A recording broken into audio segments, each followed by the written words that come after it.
Italy has to be one of my all-time favorite countries. It's home to some of the world's most fascinating history, stunning towns, and pure Mediterranean vibes. From the jagged peaks of the Dolomites to the jaw-dropping coast of Sardinia, Italy has it all. Let's start this video off at the incredible Amalfi Coast. I have to say this is one of the most beautiful places, not just in Italy, but all of Europe. The Amalfi Coast is located in southern Italy, about a 3-hour drive from Rome. It's just hard to believe this place exists. Now, one of the most well-known towns on the Amalfi Coast is Positano. When you see this place in real life, you won't believe it. It's hard to beat the backdrop of the mountains filled with colorful villas against the Mediterranean Sea filled with boats and yachts. If you can handle the skinny roads, I definitely recommend just driving along the whole entire coastline and seeing all the beautiful towns. One notable place on the coast is the city of Atrani. It's one of the best preserved medieval towns on the Amalfi Coast. If you want a more adventurous activity, you can take a hike on the Path of the Gods. Special thanks to my friend Logan Armstrong for helping me out with footage. He has an awesome vlog of the Amalfi Coast that I'll link in the description below. Anyways, the Path of the Gods is a 6-kilometer trail that takes you above the cliffs of the coast. You'll be able to get some of the most jaw-dropping views.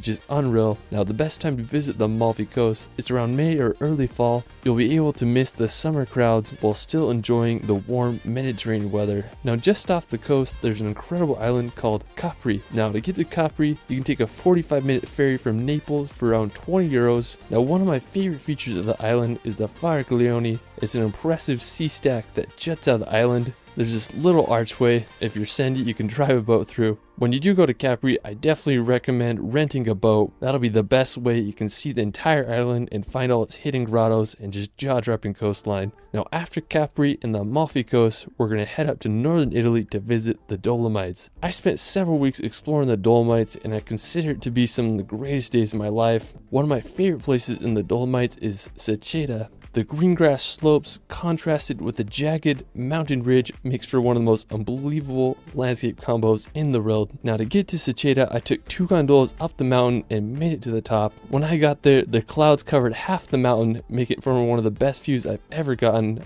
Places like this just really spark your imagination and make you feel like a kid again. I hope everyone can witness the power of Seceta at least once in a life. Now, another magical place nearby is Alpe dei Susi. It's home to the largest high alpine meadow in Europe. The backdrop of the Sassolungo mountain with the farm huts creates a scene straight out of a dream. Another must-visit place in the Dolomites is Trecime di Lavaredo. Now, I love this place so much. I spent 4 days exploring the area. There's just so much to see here. The Dolomites will have a special place in my heart, and I hope you all can visit them one day. Now, after hiking the Dolomites, we're going to head over to Lake Como. Now, located at the base of the Alps, Lake Como is a sight to see. The lake is shaped like an upside-down letter Y, and it's known for its picturesque scenery and luxury villas. Lake Como has been named one of the world's most beautiful lakes, and I totally understand why. Now, when you're there, you can walk the streets of Bellagio or take a ferry to the other lakeside villages. Celebrities such as George Clooney have villas here. Hey, if I had the money, I'd probably buy one too. After Lake Como, we're gonna head to the coast to visit Cinque Terre. Now, Cinque Terre is made up of 5 seaside villages that date back to medieval times. The small fishing villages have lined the coast for thousands of years. During the Middle Ages, the villages started to be attacked from pirates, so fortifying walls were built to protect them from any future raids. Now, the small town of Vernazza is one of my favorites. It has the only natural port of Cinque Terre and remains one of the truest fishing villages on the Italian Riviera. I just can't get over these colorful houses and beauty of these cities. It's just hard to beat the charm of these Italian villages. After Cinque Terre, we're going to head to the second largest island in the Mediterranean, Sardinia. With some of Europe's best coastline, pristine beaches, and the clearest water I've ever seen, Sardinia is the place you gotta go. Now, one of the most impressive spots on Sardinia is the Baune coast. It's 40 kilometers of coastline that's made up of massive limestone cliffs and secluded beaches. Now, the Baune coast isn't the easiest place to reach. Most places require a hike or a boat ride. So if you do go, I definitely recommend renting a boat so you can see all the coast. Now, one of my favorite places is Cala Gororite. It has this insane rock formation coupled with crystal clear water. I would just do anything, be cruising on a boat there right now. It's just a freaking paradise there. Now, after Sardinia, we're going to head back to the mainland to visit Italy's capital of Rome.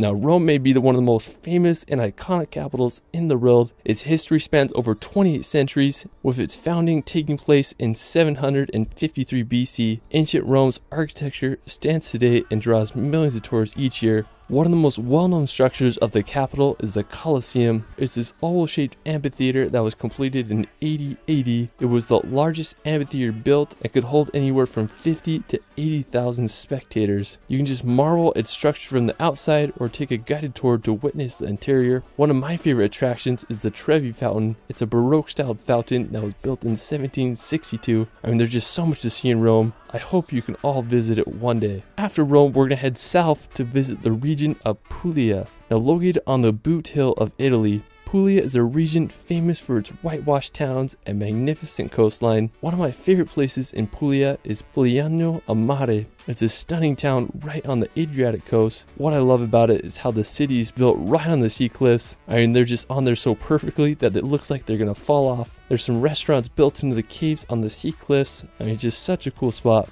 One of the most famous places in the city is Cala Porto. It's probably the most recognized place in all of Puglia. It's a stunning beach that's surrounded by cliffs, coupled with crystal clear Mediterranean water. I mean, just pure paradise there. Afterwards, we're going to head to the island of Sicily. Now, Sicily is the largest island in the Mediterranean. It's just full of culture and fascinating history. One of the most impressive places on the island is the Valley of the Temples. Located in the town of Agrigento, it's one of the world's most stunning examples of Greek architecture. There were 7 temples built here by the Greeks in the 5th century BC. Unfortunately, they were burnt down by the Carthaginians, but rebuilt by the Romans 4 centuries later. One of the most well-preserved is the Temple of Concordia. It features the classic Greek pillars, and it just makes you wonder what this must have looked like when it was first built. While we're still in Sicily, we're going to head over to the city of Catania. What's crazy about Catania is that it lies at the base of the massive Mount Etna volcano, which is 3,326 meters tall. It's one of the world's most active volcanoes. I'm just wild to see the ash shooting out the top. I mean, what a crazy yet beautiful city. Afterwards, we're going to head up north to the incredible region of Tuscany.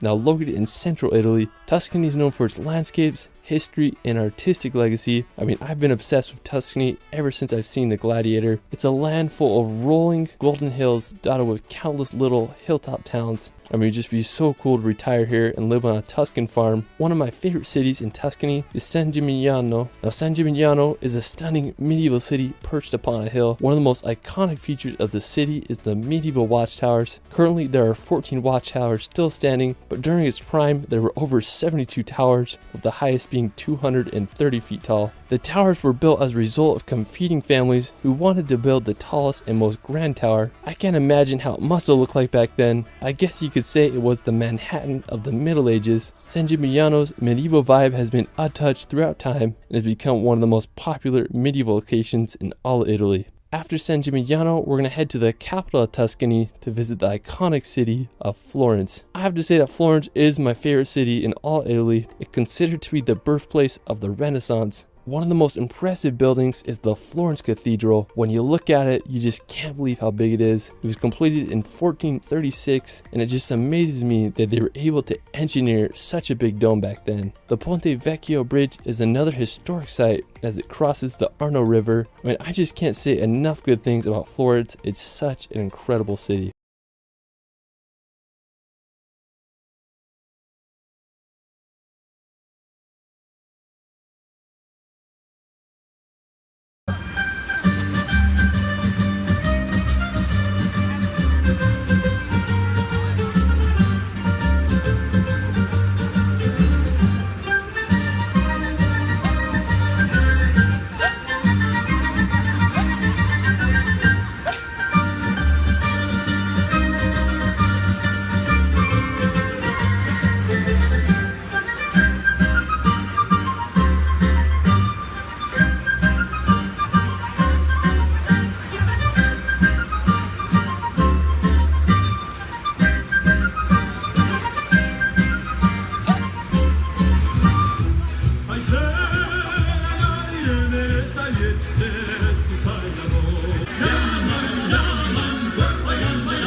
useful words in Italian.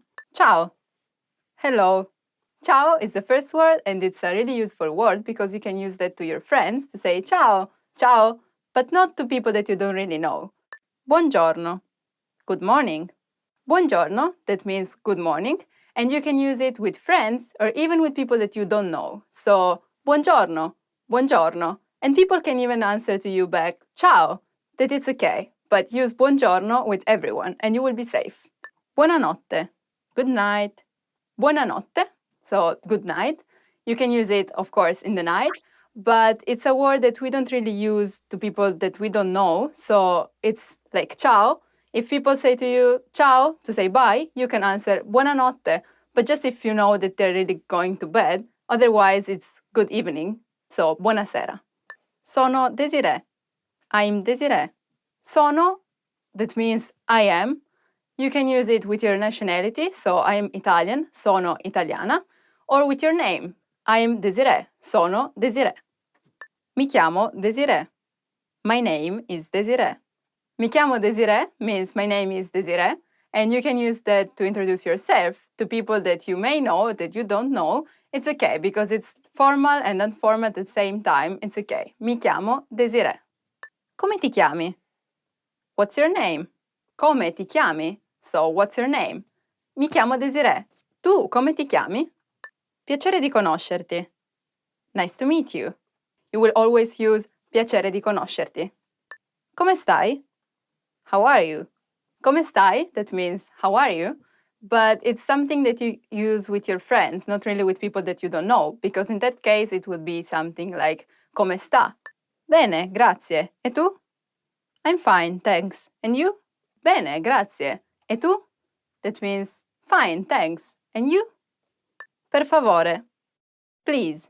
Then we have a really useful word that is per favore, that means please. So you can put it at the end of any phrase and it will give you a nice way of asking. Even if you don't know how to say may or can, just add per favore and it will help you.